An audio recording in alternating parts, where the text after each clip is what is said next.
This video is going to look at Elizabeth I and what she was like as Queen. So your starter today is a recap for the previous lesson. I would like you to explain just in 2, 3, 4 sentences, why did Henry VIII break from Rome? So in there you should be having some mentions of keywords like divorce, son, heir, money, power, anything like that. So pause the video and date, title and task, please.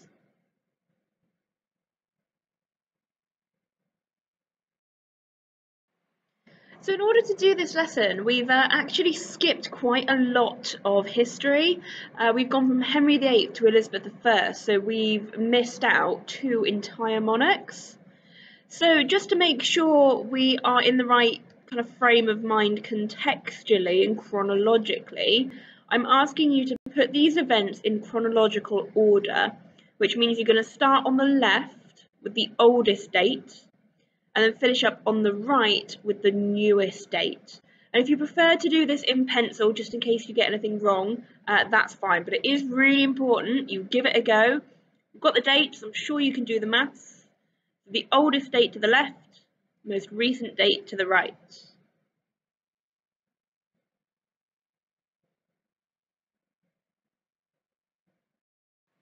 Okay, so let's see how you did. Tick any you got correct and correct any that need correcting. Henry VIII marries Catherine of Aragon in 1509, so that's his first wife.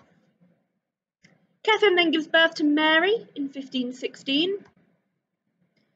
Henry VIII creates the Church of England in 1533, absolutely crucial date to know that one.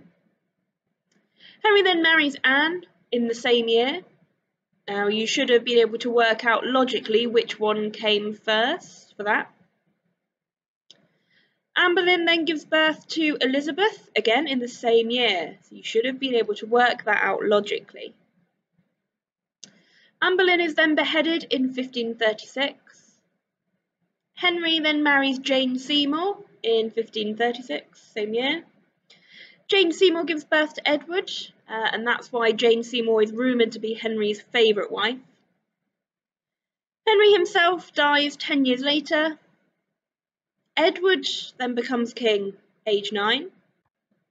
Then Mary in 1553. Then Elizabeth in 1558. Now, bonus point, if anyone can tell me why Edward becomes king before Mary, even though he's younger, just type it in the chat box. So why does Edward become king before Mary, even though he is much, much, much younger?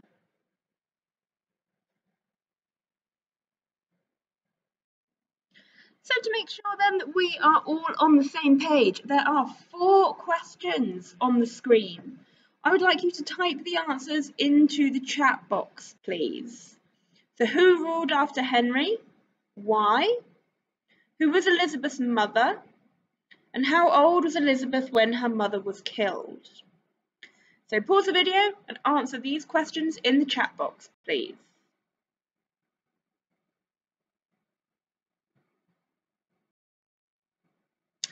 So to sum up Elizabeth in a nutshell, she's very well educated. Obviously, she was a princess, and that is very evident in her education.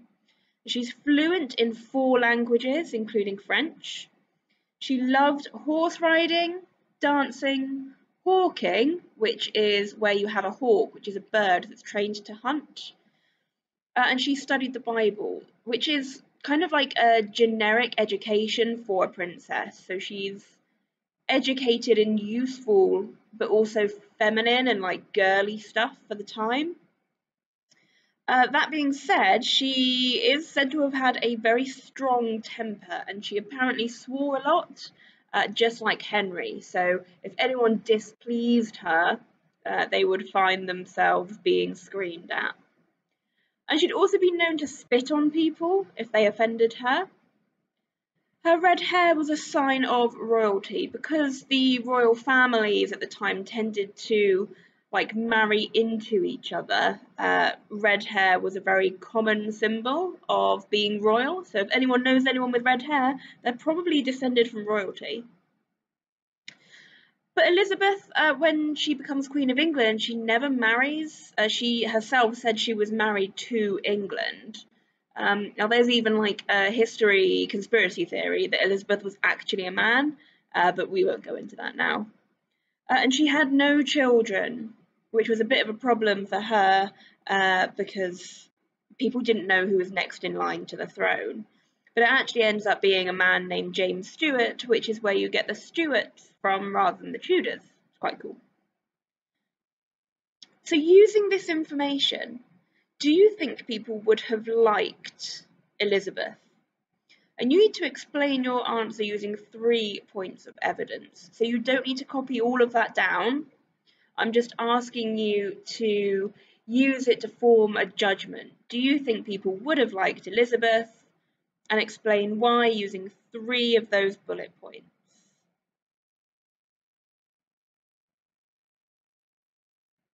And if you fancy a challenge, from this information and your contextual knowledge, so your awareness of the Tudors, do you think there are any problems she will face? So you could think about the fact she's a woman, she's the youngest female daughter, so she was never expected to be queen. She never married, she never had any children. So can you think of why those might be problems for her? And if you've got any good ideas, just type them into the chat box. We'd be really interested to see what you guys can come up with for that.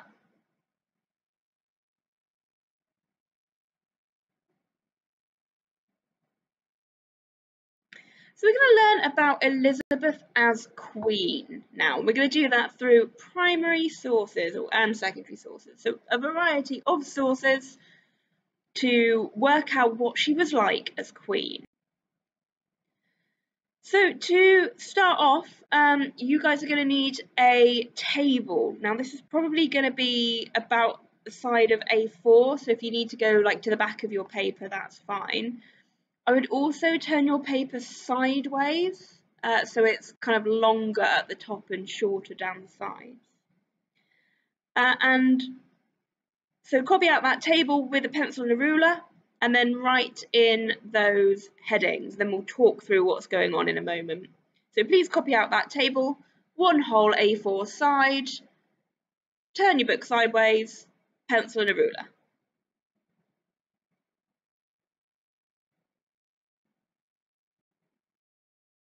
Okay. So we're going to go through these sources individually, and you're going to be filling in your table as we go along. Now you should be focusing more on the last 2 columns. The reason being is that is the skill to analyse the authorship and work out if they're trustworthy. And we'll see how we get on with that. So try and be as quick as you can with the first columns, so you can focus on the last 2. So source A. This is the coronation portrait commissioned by Elizabeth, painted by an unknown artist in 1560. So a coronation is when she becomes queen, when they do the whole ceremony to put the crown on her head and she officially swears to protect England and all that ceremony stuff. And there's so much symbolism in this picture. So you can see her hair down that represents her virginity, the fact that she's never been married. You've got the English rose, which is her family symbol, and the French fleur-de-lis to show her heritage. They're sewn onto her dress. And she's looking straight ahead, which shows power and status. And she's wearing that ruff around her neck, which is like a really stiffened bit of white fabric, which was fashionable at the time. Thankfully, it's still, it's not a thing anymore, but yeah. So when it comes to filling in your table, this is source A. Primary or secondary refers to primary being it was made at the time, and secondary being it was made after. So this is a primary source because it was made at the time of Elizabeth's coronation, admittedly like a year after, but obviously it takes a while to paint these portraits. Type of portrait, this is a painting. And what can it tell us about Elizabeth? So you should have in there some stuff about her power, about the country she rules, about the fact that she's not married. And the author, well, in this case, is an artist, but we don't know who that is. So you can call that unknown. And in terms of accuracy, did Elizabeth sit like that? Well, we don't know for certain. Probably. So you can say it's somewhat accurate, because there is lots of symbolism, but that's not to say she didn't actually dress like that.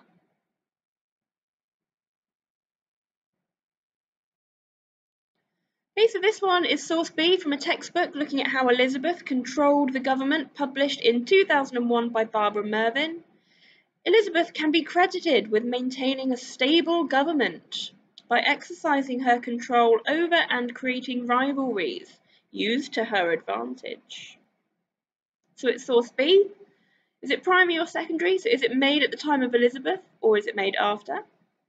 What type of source is it? Is it a diary? Is it a picture? And what can it tell us about Elizabeth? So that you're looking for something about the government. You need to write down the author, and then you need to assess how accurate she is. So she is a historian. So what has she spent her pretty much entire lifetime doing, and how does that affect accuracy?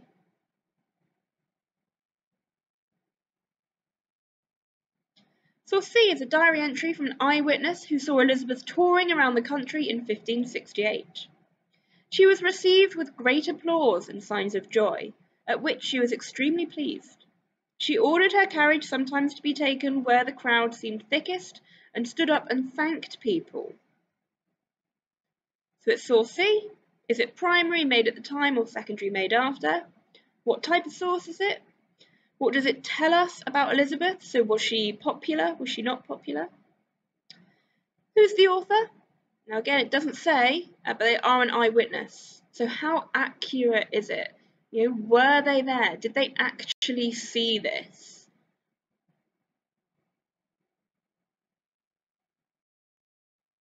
Source D is an extract from a letter written by the Pope. Now the Pope is the head of the Catholic Church, and Elizabeth is Protestant, so she continues her father and Edward's religious Protestantism. Since that guilty woman, Elizabeth, is the cause of so much injury to the Catholic faith, there is no doubt that whoever sends her out of the world not only does not sin, but gains merit. So that source is saying it is okay to kill the Queen. So it's source D. Is it primary, written at the time, or secondary, written after? What type of source is it? What does it tell us about Elizabeth? So what are people being encouraged to do? Who is the author? So who is the Pope? And is it accurate? Do you think Elizabeth really damaged the Catholic faith? Why would the Pope, head of the Catholic Church, say that? You could maybe think about control over England, because when England's Protestant, the Pope has no control.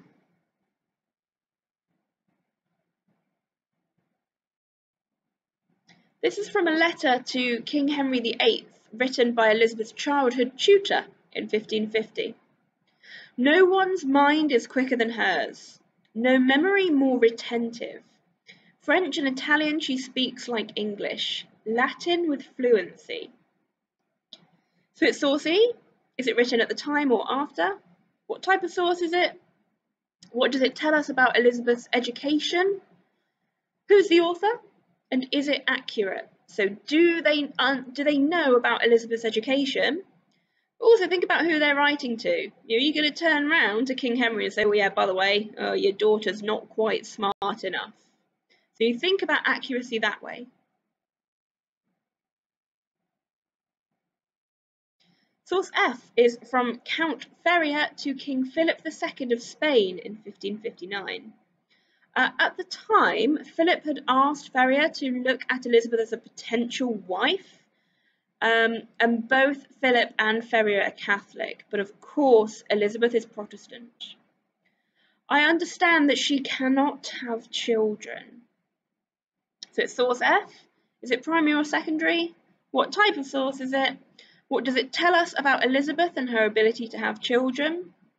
Who is the author and is it accurate? So would he know about Elizabeth's ability to have children? And you think who he's writing to?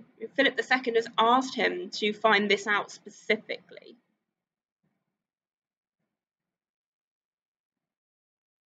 And finally, source G. In March 1579, William Cecil, who was Queen Elizabeth's chief minister, reported to other members of the Privy Council. By judgment of physicians, which are doctors, acquainted with Her Majesty's body, she can have children. The investigation proves that Her Majesty to be very apt for the procreation of children. Okay, so what does that source say about Elizabeth's ability to have children? And then think about accuracy as well. How likely is William Cecil to be correct?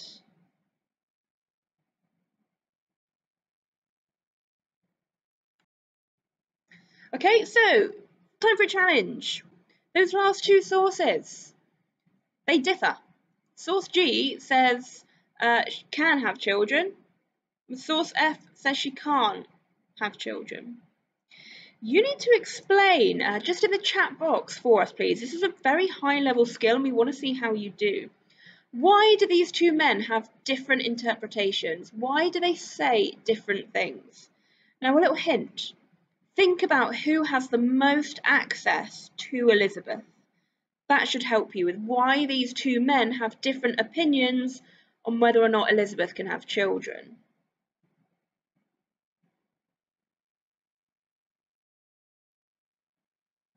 Okay? So again, into the chat box, I would like you to choose 3 facts you think are accurate, that are correct about Elizabeth, and explain why. Just type it into the chat box for us.